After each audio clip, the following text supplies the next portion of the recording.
Nuclear weapons are stored in some of the most protected facilities on the planet, ensuring that without proper authorization, no one can get even remotely close to them. However, sometimes nukes have to be transported from one facility to another, meaning that a weapon with the power to destroy an entire city is now rolling right through one, transported along the very same roads that we all use every day. It is an incredible security challenge, so much that the US government has created an entire agency tasked with this one job. This is how the US transports nuclear weapons.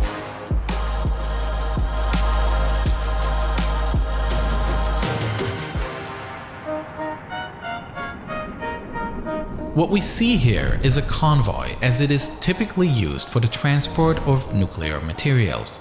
The exact configuration always depends on the route being taken and how sensitive the nuclear material transported is.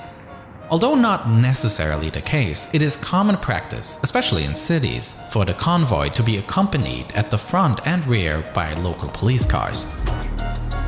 This offers protection, and it also ensures that the vehicles can drive through more densely populated areas without ever stopping.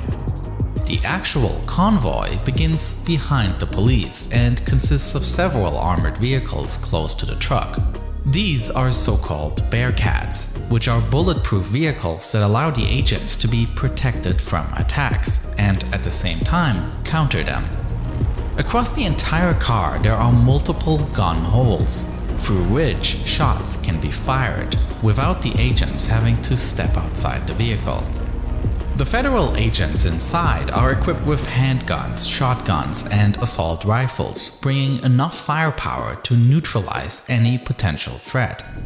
And in some cases, a powerful machine gun with protective plating is mounted on top of a Bearcat, providing even more firepower. But all of this is only in case a dangerous situation arises, in which the nuclear cargo has to be defended with the use of weapons. On a normal drive, the agents in these cars are busy taking precautions to prevent such a situation from even happening, as all these vehicles serve as a rolling communication center. The cars are equipped with audio devices that enable 3 different levels of communication. First, the cars can talk to each other, enabling them to quickly coordinate what to do in the event of an unforeseen incident. On the second level of communication, agents regularly check in with other supporting forces in the area. According to safety regulations, at least 7 armed vehicles must always accompany a nuclear convoy, but only 5 of them are visible here. This is because the other 2 vehicles are positioned in remote monitoring locations. For example, positioned a few miles ahead to keep a lookout. The commander, who sits in one of the cars accompanying the nuclear transporter, calls these remote agents every 30 minutes to receive updates about potential threats along the route. This separation also guarantees that communication systems can't be knocked out in one fell swoop, as should anything happen to the 5 vehicles within the convoy, the other 2 can still radio for assistance. Furthermore, there is a third level of communication, as the agents are in constant contact with the Transportation and Emergency Control Center, located in Albuquerque, New Mexico.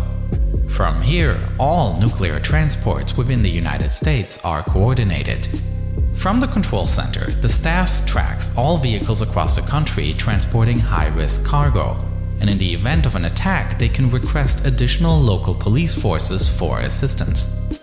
In this unlikely scenario that the control center orders additional regular police to help out a nuclear transport, there is a set protocol in place for how they should engage.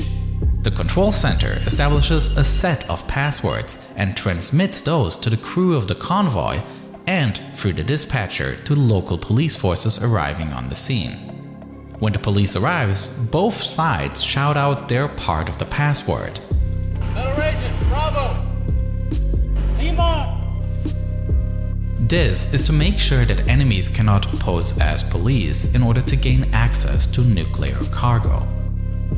It is just one of countless protocols that outlines exactly how the agents have to act in what scenario, resulting in a thorough system of safety protocols that supplements military force and firepower. In the middle of all these cars is the heart of the convoy, the Safeguard Transporter, a completely custom-made vehicle that is used to transport nuclear bombs.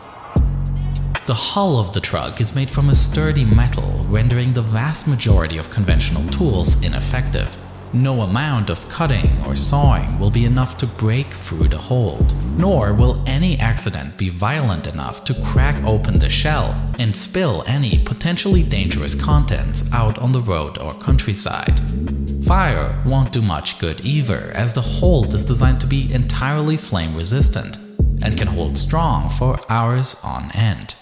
The driver is also safe, as bulletproof glass lines the windshield and windows, and the doors can only be opened from the inside. While its heavy weight of 25 tons could appear to be a disadvantage, prohibiting it from doing quick evasive maneuvers, the security concept for this transporter actually uses the weight to its advantage, as it keeps the vehicle stuck to the road and means an enormous force would be required to tip it on its side. Additionally, should the convoy find itself in a serious emergency, small explosives are rigged to the axle bar under the truck. When detonated, these explosives destroy the axle, bringing the vehicle to a complete stop and making it pretty much immovable.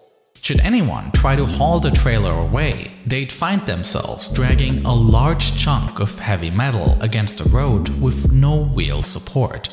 And access through the doors to the cargo hold is impossible outside of the designated high-security areas, where the United States military holds the electronic keys that unlock the doors. Nonetheless, if for whatever reason someone did break through the doors, the transporter's cargo hold can automatically spray a thick foam on any intruders. This would massively impair their movement and effectively stick them to the ground. If the foam isn't enough, a powerful electric shock can be sent through the cargo hold to knock out any remaining attackers inside.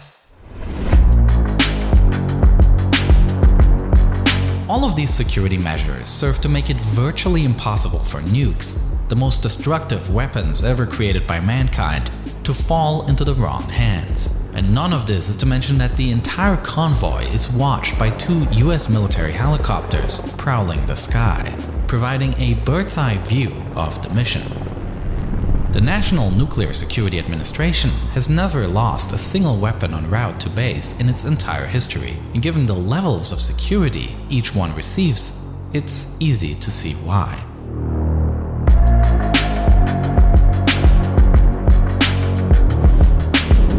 Producing videos like this one, featuring more and more elaborate animations, has been the goal for my channel for this year.